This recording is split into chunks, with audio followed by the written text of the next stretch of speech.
This channel is Meditation Amsterdam. My name is Pablo, and today we get to discuss how, as the ego forms and develops, our real self gets to die a death by 1,000 cuts. And in order to explain why this is the case, we have to make use of a model of mental development called object relations theory, in which it is explained how when we are born with a mind that is completely unified. And there is no concept or notion of self. There is no self-image. There is also no world. There is just a single bubble or soup or ocean of perceptions in which we are swimming. And as we start to interact with our primary caretaker, which is typically our mother, our mind seems to be primed to split itself into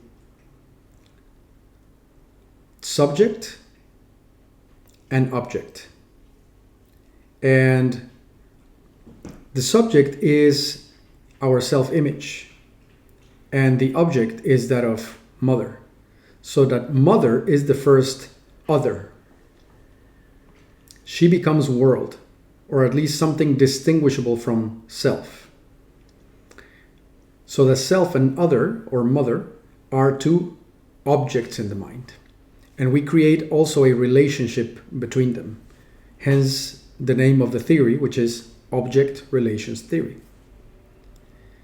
From this point on, everything that is not part of the object we call self starts to be seen as other, and we start to recognize and split the world up into objects, a myriad objects, such as our crib, perhaps, such as the breast of our mother as we breastfeed, such as the diaper that itches, such as every other little datum of perception that seems to be visually or perhaps somatically distinguishable, starts to be made into an object.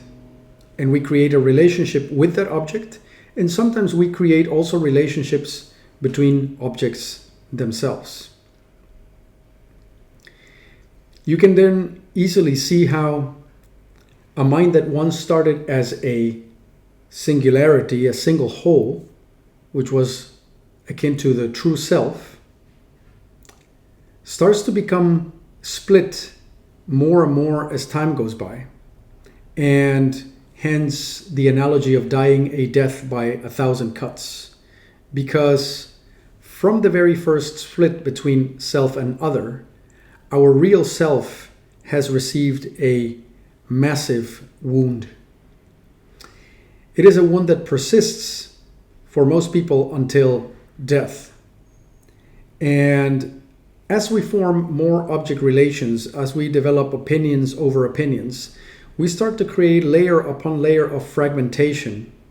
We start to create layer upon layer of conceptualization and of abstraction away from actuality, which is fully perceptual, real, and present in the now.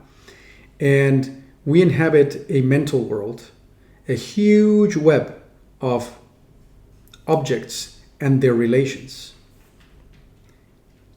It would then be logical to say that in order to be one with everything and become reunified, we need to do something about these object relations, and we especially need to do something about the first one, the sense of self, from which the entire tree of the world and supposed reality springs.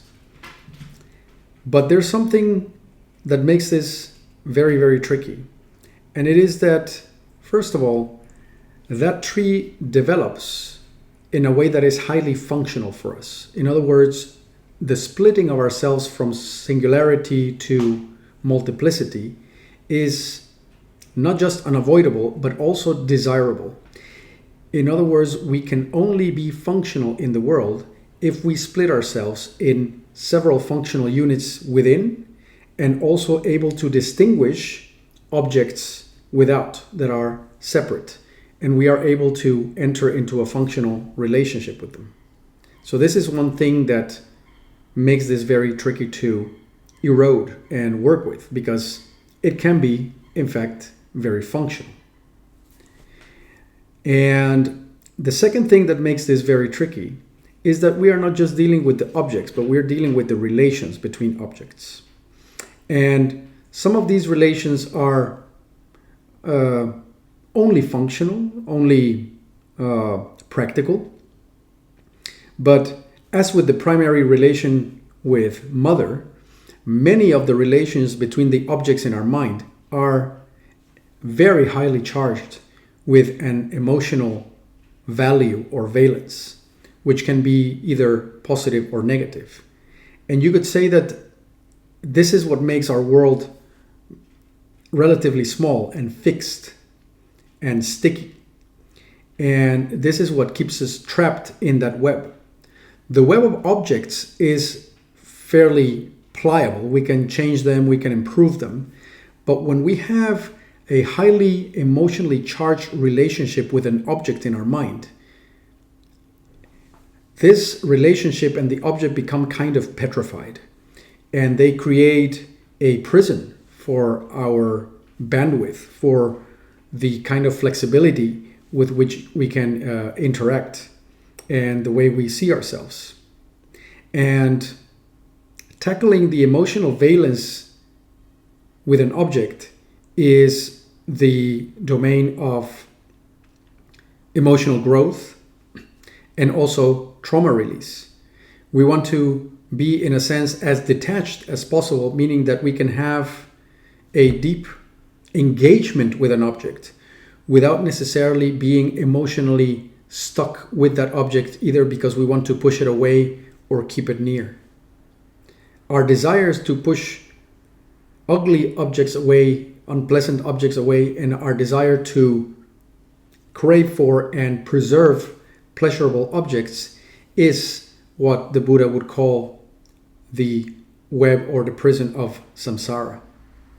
And if you have ever tried to relax your feelings about something that triggers you, you would know that this is a web that is quite difficult to erode, and that it takes a lot of significant work to do so. And yet that is precisely the work that we are called to do. First of all, because it just gives you a better life, but eventually it leads to self-realization. And of course, our favorite object of all, and the one that we have the thickest and most prevalent emotional relationship with, is the object of the self. So this is the one that goes last, typically, not always. Some people can just hack away at that one directly and then deal with some of the others. But typically, the root of samsara is the object of the self, and it is held in place by a kind of obsession with our own sense of self, and even beyond that, our personality, which is already a more superficial part of it. So in essence, this video is to go once again into how the ego is born according to object relations theory. It's not the only model to be followed, but it's a model that can be quite explanatory. And to understand that the real self starts as whatever we are before we have a sense of self, as we're born. It dies a death by 1,000 cuts, but it doesn't really die. It just, we get separated from it. And that when we do the work of eroding the emotional valence that we have with objects in our mind, then the objects can stay. We can have a functional relationship with them, but we erode our emotional dependence on this web of objects. And that in doing that, we stand the chance of also eroding the hypnotic hold that the sense of self has over us. and return to a state of complete unity, just like when we were born, but having accumulated all the practical experience and formation of our mind so that we can also be operative in the world. I'm very curious about your thoughts on the topic, so do share them in the comment section. And as usual, if you think that this is content that could be of value to others, then your liking, sharing, and subscribing props up the channel. It's very motivating to me, and I'll be back with more videos pretty soon. Until then, cheerio. Bye-bye.